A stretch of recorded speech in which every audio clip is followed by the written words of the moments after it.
Hi everybody, welcome back to Airbrushing for the Beginner. I hope you've joined me from part 2 where we mix the paint. I did have a comment, someone put a comment up about I didn't use the flow improver, and I apologise for that. I just jumped straight in, mixed it with water. You can do that, you can mix your acrylics down with water, it's not a problem. But I did mention the flow improver, so I've used the flow improver for today's video. Now I'll give you a little run through on this and what it does and how it will affect your acrylic paint. So we've got the Hobbycraft acrylic black, and I'm going to use this one today because I said this was the best on the atomization. It seemed to go on the paper and spray down really nice, it atomized nice, so I recommend this paint, guys, for a beginner. It works. So in today's paint mix I've used the flow improver and I've done 2 pea-sized drops of the black paint, so that sort of size dot, and then I dropped 20 drops of water. So we've got water in a bottle and put 20 droplets of water, and then I added 5 drops of the flow improver, gave that a good mix with an artist brush, mixed it up into one of these little pots. So that's a nice consistency in that. And what this flow improver does, on the back of the actual label of the flow improver, you've got opaque and it says transparent, and you've got some little indicator dots there. So if this was sitting in the center line and it was standard opaque, the minute you put the flow improver in, it pulls it to the transparent side, so it will make your opaque more transparent. So if you wanted to make a transparent black, you'd put quite a bit of flow improver in and it will pull your opaque across to the transparent side and make it a lot lighter. The next marker down is matte and gloss. So if you've got a matte opaque finish or a glossy opaque finish, this is saying that it will keep it centralized. It won't pull it either way. You'll keep your consistency of the paint and the shine or the matte look of the paint the same. The next one down is fast dry, slow dry, and it is pulling it towards the slow dry, so it's giving you a little bit more work time and it's taking a lot longer to dry the paint. So you can spray it, you would touch it and it would stay wet for that little bit longer until it dries out. And then the last one is fluid and thick. So it is, as it's a flow improver, it's going to be thinning it down, so it's making it more fluid, so it's pulling across to your fluid side. So you've got your indicator there, it's telling you that it will thin it out as it is a flow improver. So I've put 5 drops in, I've got the mix of paint down, and that's what the mix was, and I put good mix, and it seems to be flowing nice through the airbrush.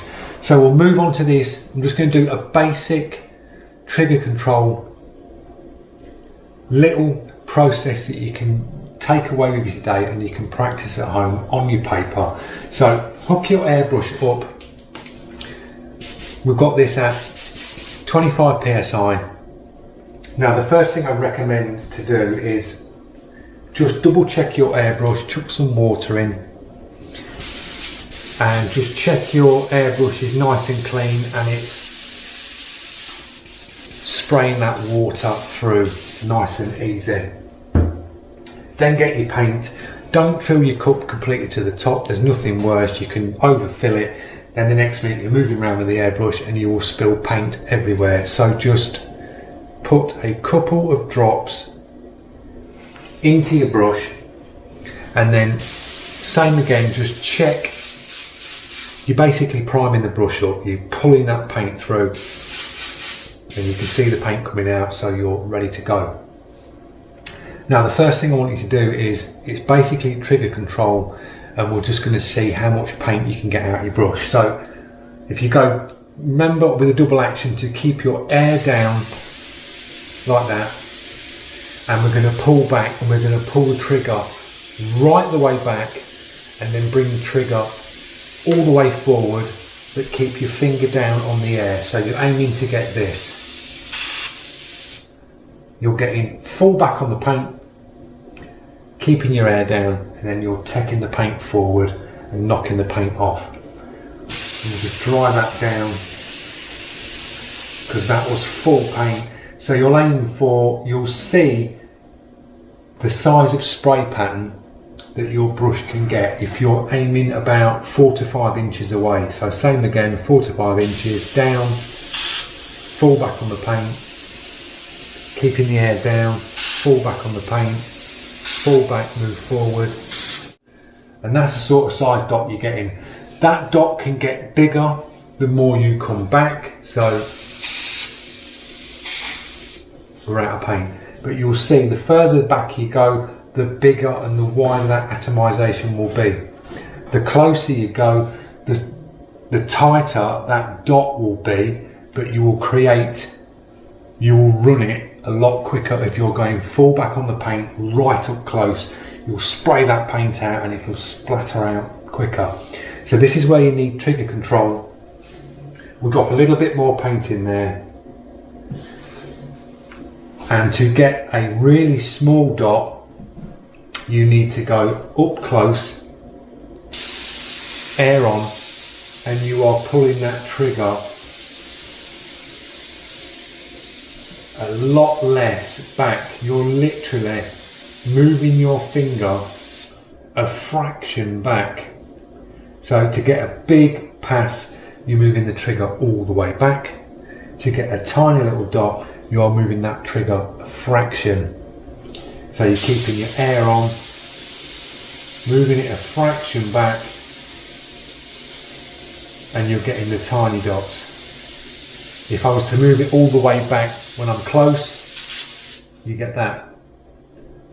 It just blasts it out because you're putting a lot of paint in that small area. You've got high pressure and it's just blasting it out. So the closer you go, that trigger control needs to be a fraction. If you want the big dot, move back.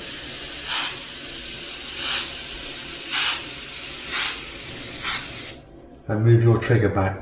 Distance and trigger is how you create these different size dots. It's just your distance and your trigger. Moving back, moving in, trigger again. That's trigger control there. So you're going small and working your way up bigger. It's all the trigger movement, keeping your air on, down for air, back for paint, back for paint, and it's rocking that brush trigger backwards and forwards, and you're getting the different size dots. Start to practice that, different distances away from your paper, moving your trigger backwards and forwards, and get a feel for your trigger and when you know that paint's coming out. And then you can start playing with air pressure. You can take your air pressure down.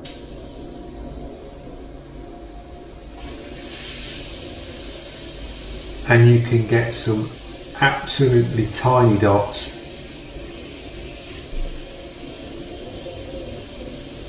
Pinhead type dots. And then you can adjust it here as well, so you can start knocking your pressure down and you can start moving the trigger in.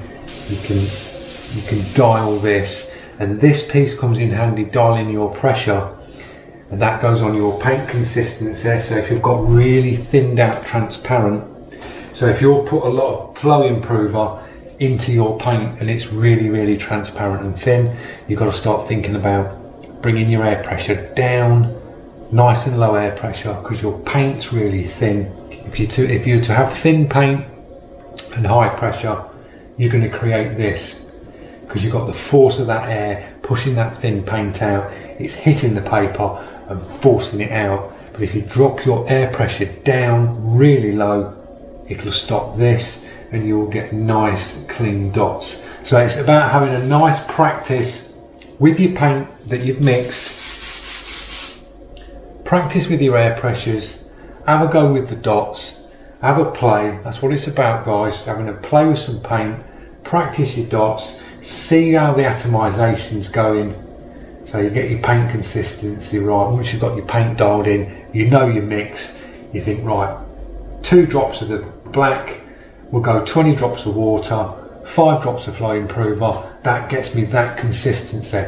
And then once you've made that mix of paint, jot it down on a piece of paper so you know when you pick that paint up and you want to do another airbrush lesson, right, I mixed 2 drops, 2 pea-sized drops of the paint, 20 drops of water, 5 drops of flow improver. That gets me the good consistency of paint. So you know that paint and you know how to mix it. So that's my little beginners airbrushing class, just to get you started and practice on a panel, on a piece of paper, nice and simple. Just do some little dots, small dots, big dots, do your distances, and this will hold you in good stead, guys. And then after your airbrush, after you've finished airbrushing, I would recommend get some water, a few drops in your airbrush, take your crown cap off the front, carefully pinch the needle over the front, press down for air, and you'll see that bubbling like that. You can see the bubbles coming up. Do that a couple of times. That's back cleaning it, it's back flushing the airbrush. Blast through the water. Empty your water in the cup. Get yourself some cotton pads. Give it a quick wipe. Like that. Then get your airbrush cleaner. Drop a little bit of airbrush cleaner in. You've not got to fill the cup up. Little bit in there. Same again. Little back flush with the airbrush cleaner. Blast through. Back flush again. Blast through. Do that a few times. And that's your brush, nice and clean. Drop your crown cap back on the front. If you've got any paint on the body, little bits of paint, get some airbrush cleaner, wipe your brush down so it's nice and clean, like that.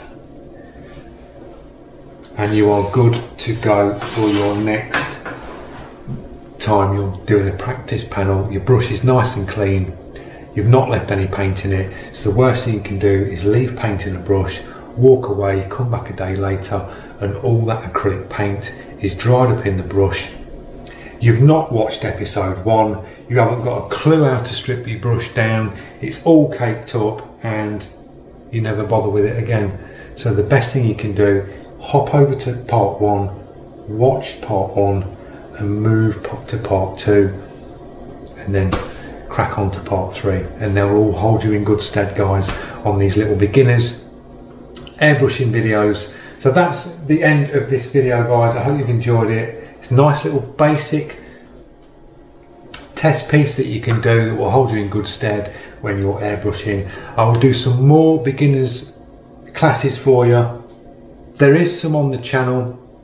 There is some more advanced ones as well. Just have a look through and you'll see the beginners ones. I've got a load of beginners airbrush videos and classes that you can hop onto.